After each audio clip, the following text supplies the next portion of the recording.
So let's talk about 5 ways to stay cool while living in a vehicle.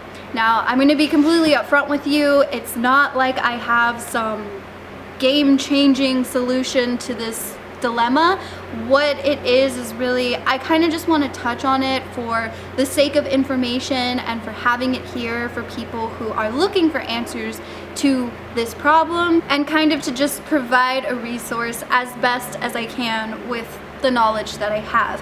So one thing that I always like to stress, like the reality of, is the fact that living in a vehicle is different than living in a house. And I know that that sounds like common sense, but I think it's important to remember, because when it comes to topics like this, there's typically a number of people who feel unhappy or unsatisfied with the answer. And like 100%, there are ways to stay cool while living in a car or a van. However, if your mindset is going to compare that to living in a house, you're quickly going to realize 2 things. One, that there is actual effort involved. Like it is never going to be as easy as going to the thermostat and picking a number and then you're done. Even if you have an AC in your van, there's going to be a lot of other factors that you're going to have to consider prior to using it, while using it, after using it, and I'll talk about that in a bit. But the point is, it's going to be actual work to stay cool while living in a vehicle. And the second thing is going to be that you can't control the temperature.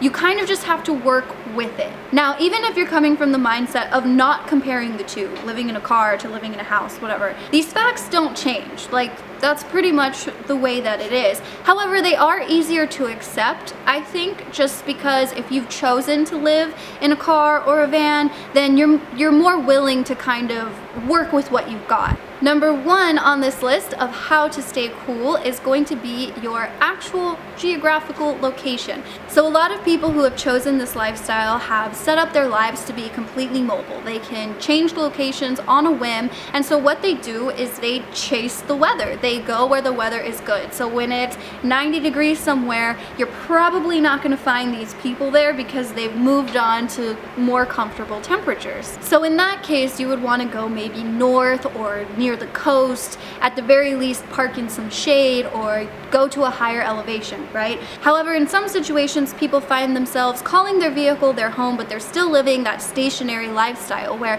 like for instance, when I first moved into a car, I still had a regular physical job where I had to be there Monday through Friday at specific hours, and I hadn't set up my life with the intent of traveling yet. So that leads me to number 2, which is activities. Now, when I started doing this, I was in San Diego. That's where I had that stationary life and everything. And really how I stayed out of the heat was just, I would go to the beach and go swimming.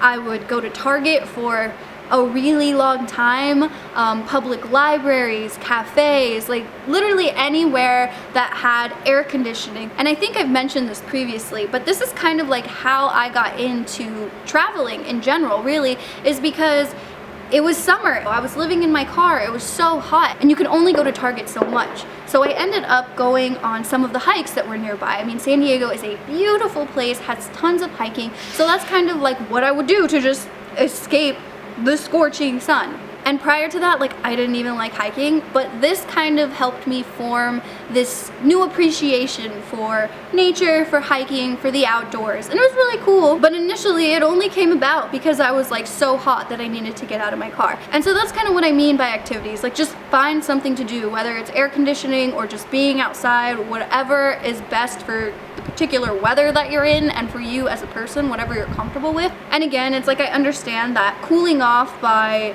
going to a cafe or the library for a couple of hours is probably not ideal, but it gets the job done. And yeah, I mean, it gets the job done. Moving on to number 3 is just gonna be stuff.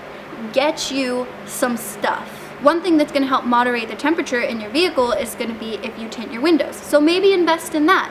I don't particularly like tinted windows, so I made Reflectix window covers. And you could always do both. And maybe if you're just starting out, kind of take that into consideration and get a van that doesn't have windows in the back, you know? It's a lot of it is like personal preference and comfortability, like what you're willing to deal with. One of my saving graces as far as stuff has been fans.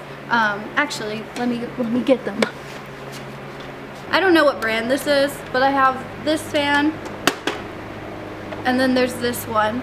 I will look up what they are and link them in the description because I do get a lot of questions about those. They're battery powered, and there's also fans that you can connect that will run off of your car. And then if you have like solar panels and you want to get a Max Air fan or a Fantastic fan, that's what I mean by stuff, like just anything. They have like those water bottles that have the fan, like the misters, you know, anything like that. Number 4 would just be water. Stay hydrated, drink lots and lots of water. And one thing that I like to do is take a towel and wet it with some nice and cold water and just put it on my head and stay outside and let the breeze kind of do its job. And yeah, water. And lastly, number 5 is just going to be an air conditioner or swamp cooler. I think what are evaporative coolers, or they're called a couple different things. And so the only thing that I would say with those is they're a little bit messy because you're going to have ice, and they are bulky because they're big. And for air conditioners, like I have seen a couple videos of people putting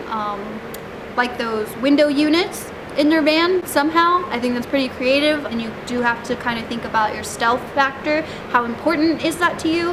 And then if you have like just like an RV air conditioner, like a Dometic one or something, this is where I kind of touched in the beginning on how it comes with its own like set of things to think about, because it takes a lot of power to run them. So you're either gonna need a ton of solar or be very, very particular about when you do run them, for how long you run them. Gotta pay really close attention to your power. You could have a generator. Those, depending on your budget, could be a little bit pricey to obtain and to maintain. And then also just store. They are a little bit bulky, so if you have room for those. I think that, you know, if you can get away with it, if you've got the power, you've got the money, you've got, you know, you're willing to deal with all of that, then, you know, maybe an air conditioner could be a good addition to your vehicle for you. But I think that in most cases, I could just be completely assuming, so forgive me if I am, but I think in most cases they aren't the most logical thing to put in a van just because of all of those factors. So I did kind of just want to put them on the list because they are a possibility, they are an option. Again, just kind of depends on you. And of course, good luck to any of you who are prepping to live in a vehicle, and safe travels to those of you who are. Real quick, before I go, I do just kind of want to give you guys a little sneak peek as to what I'm doing to the van right now.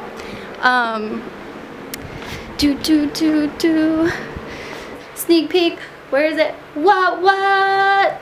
So, I'm gonna go. I gotta get to work on that. I will see you guys next time. Peace out, y'all.